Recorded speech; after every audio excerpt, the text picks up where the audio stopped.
Dear audience, at first take my salam. This is Yahya Mahmood speaking. I hope you are doing well.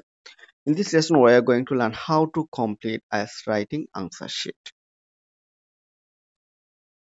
At first, I want to remind you one thing. Don't confuse writing task 1 answer sheet with writing task 2. Write your name in capital letters. It doesn't matter if you write your name or surname first. Then you will write your candidate number and center number. It will be given on your desk level. অর্থাৎ centre নম্বরটা এটা আপনি যখন পরীক্ষার হলে যাবেন তখন আপনাকে তারা দেখিয়ে দিবে। তারপর হচ্ছে গিয়ে আপনাকে ক্যান্ডিডেট নম্বর এখানে আপনি লিখবেন এবং পাশাপাশি হচ্ছে গিয়ে আপনি যে মডিউলে পরীক্ষা দিবেন আপনি যদি একাডেমিক দেন তাহলে এখানে শেড করবেন। আপনি এভাবে রাইট চিহ্ন দিলে হবে না, আপনাকে এভাবে বৃত্ত বরাদ করতে হবে, এভাবে ছোট্ট করে শেড করতে হবে, ছোট্ট করে শেড করতে হবে। তারপর টেস্ট ডেটটা এখানে লিখবেন, ডেট লিখবেন, মান্থ লিখবেন, ইয়ার লিখবেন। আপনারা এই পিকচারে ১ নম্বরে দেখুন, এখানে ক্যান্ডিডেট দেখেন সেন্টার নেম, তারপর হচ্ছে গিয়ে আপনার হচ্ছে ক্যান্ডিডেট সেন্টার নেম, তারপর একাডেমিক, জেনারেল ট্রেনিং, এখানে ডেট এভাবে লিখবেন। এটা হচ্ছে গিয়ে আপনার ওই আইএলটিএস রিডিং লিসেনিং এর প্রথম যেরকম এরকম সেমই। তারপর ওখানে লেখা আছে ১ দিয়ে ১ প্রথমে কি করতে হবে, নামটা কিভাবে লিখবেন এটা লিখা আছে এখানে। তারপরে কাজ হচ্ছে আপনার আরেকটা সতর্ক যেটা হচ্ছে এখানে আপনার রাইটিং টাস্ক 1 এর নিচে কিছু লেখা থাকবে, এখানে don't write below this time.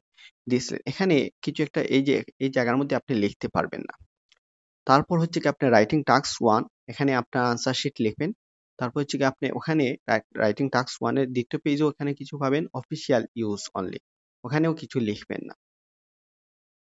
তারপর হচ্ছে গিয়ে ক্যান্ডিডেট নম্বর, সেন্টার নাম্বার, এটা রাইটিং টাস্ক 2। হ্যাঁ, টাস্ক 2 এবং টাস্ক 1 এটা আপনারা ভালো করে খেয়াল রাখবেন। টাস্ক 2 এখানে হচ্ছে টেস্ট ডেট, ক্যান্ডিডেট নম্বর, সেন্টার নম্বর সবগুলো আগের প্রথম টাস্ক 1 এর মতোই লিখবেন। এখানে আনসার শিট লিখবেন। অনুরূপভাবে এখানেও কোনো কিছু লিখবেন না। তারপর হচ্ছে আরেকটা কাজ আপনাদেরকে আমি একটা জিনিস দেখাই। এই বিষয়ে এখানে একটা সতর্কনীয় আছে, সেটা হচ্ছে আপনার যে ১০ নম্বরটা দেখুন, ১০ নম্বরটা হচ্ছে গিয়ে আপনার লিসেনিং রিডিং এর মতো রাইটিং টাস্ক 2 এটা। ১১ নম্বরটা আপনারা দেখুন, ১১ নম্বরটা কি এখানে দেখুন ১১ নম্বর। ১১ নম্বরটা আপনারা একটু খেয়াল করে দেখুন। আমরা সাধারণত রাইটিং টাস্ক 2 অতিরিক্ত পেজ লাগে। যদি অতিরিক্ত প্রয়োজন হয় তখন আপনি এখানে ওই যে কর্নারে একটা জায়গা আছে সেখানে আপনাকে লিখতে হবে if you take an extra answer sheet indicate them here, otherwise you mustn't write here. মানে অন্যথা আপনি এখানে কোনো কিছু লিখবেন না, ওই জায়গার মধ্যে কোনো কিছু লিখবেন না, এখানে লিখবেন। তারপর হচ্ছে ওই যে ১৩ নম্বরটা আপনারা দেখেন, ১৩ নম্বরে ওখানে আপনিও কিছু লিখবেন না। তাছাড়া যদি আপনার রাইটিং টাস্ক আনসার শিট সংক্রান্ত কোনো প্রশ্ন থাকে, পেন্সিল দিয়ে লিখবেন নাকি কলম দিয়ে লিখবেন, দুইটা দিয়ে লেখা যায়, তো পেন্সিল দিয়ে বেটার।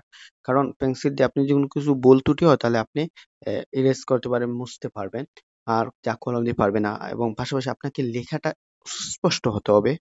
কারণ আপনার লেখা যদি সুস্পষ্ট না হয় তাহলে আপনার মার্কটা রিডিউস হবে। এখানে দেখুন remember that eligible handwriting will reduce your final score. এই বিষয়টা আপনাকে খেয়াল করতে হবে। এগুলো আমাদের কোর্সে বিস্তারিত আমরা শিখাই, যে আমাদের কোর্সে বিস্তারিত বলা হয়। তো দর্শক, এই ছিল আজকের ভিডিও। দেখা হচ্ছে পরবর্তী ভিডিওতে আমরা কোন সংক্রান্ত চান। আপনার যে কোনো প্রশ্ন থাকলে অবশ্যই কমেন্ট বক্সে কমেন্ট করে জানাবেন।